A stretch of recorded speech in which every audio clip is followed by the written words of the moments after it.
Hi!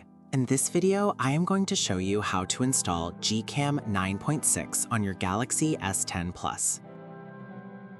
Step 1. Tap the first link in the description to open the article. Step 2. Scroll to the download section and download the GCam APK file. Step 3. Follow the How to Install guide for step-by-step instructions. A video guide is also available. That's it! Don't forget to visit the article for complete instruction and APK file. Lastly, here's some GCam versus stock camera app comparison.